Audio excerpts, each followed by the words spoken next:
Du Brésil à la Guinée, en passant par New York et le 93, le dessinateur et auteur de bande dessinée Mathias Lehmann immortalise des scènes de rue sur des cartes à gratter. L'artiste a fait de cet élément de notre enfance la matière première d'une grande partie de ses nouvelles illustrations pour le moins intrigantes. Elles sont aujourd'hui réunies dans un beau livre Agora, publié par Six Pieds Sous Terre et exposé à la Huberty-Hebraigne Gallery où nous l'avons rencontré.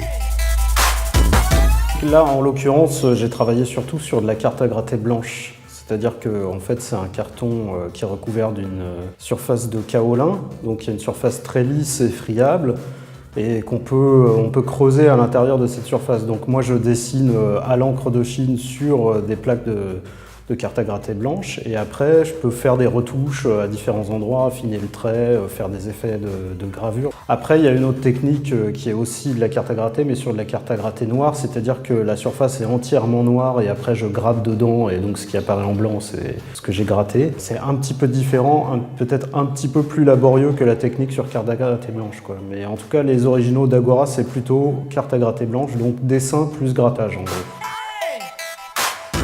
À l'inverse du photographe, Mathias Lehmann ne capture pas l'instant présent, mais des instants qu'il superpose et qu'il agrémente de personnages fictifs sortis de son imagination pour raconter une histoire, celle de la vie urbaine. Pour faire ces dessins, je fais des croquis, donc j'utilise plusieurs de ces croquis pour essayer de constituer l'image finale. Donc c'est un peu la reconstitution à partir de quelque chose de vraiment vécu, mais c'est vrai qu'effectivement souvent je vais rajouter des personnages à droite, à gauche, tout ça, inventer des personnages qui n'étaient pas forcément dans l'image, des fois prendre des personnages qui étaient dans plusieurs croquis différents et les mettre ensemble, etc. Donc le but, c'est de faire un peu la synthèse d'un lieu, d'une ambiance urbaine en général, de voir un peu comment les gens se tiennent, s'habillent, comment est l'architecture, comment la vie se dispose par rapport à tout ça, même tous les détails qui sont parfois vus comme déplaisants, les ordures, les choses comme ça. Mais il y a une envie comme ça de retranscrire quelque chose, d'observer de manière assez maniaque, quoi. C'est plus l'humain qui prime sur le lieu. Et l'exemple le plus emblématique peut-être c'est le Christ Rédempteur. En fait, là on voit pas, mais c'est les orteils de Jésus-Christ.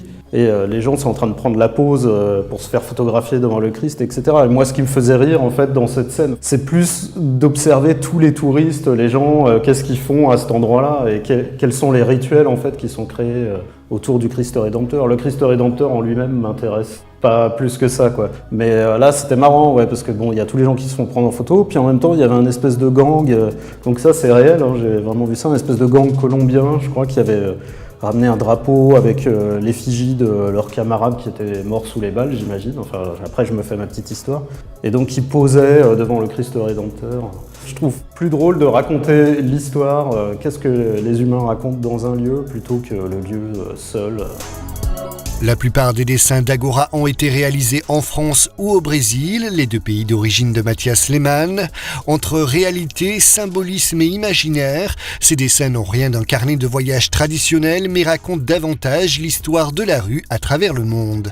Au-delà d'Agora, la Huberty-Hebraigne Gallery présente des œuvres réalisées spécialement pour l'exposition, ainsi que des travaux plus anciens et plus baroques, comme des illustrations pour le roman déjanté de Christophe Boucher, Comment élever votre Volkswagen.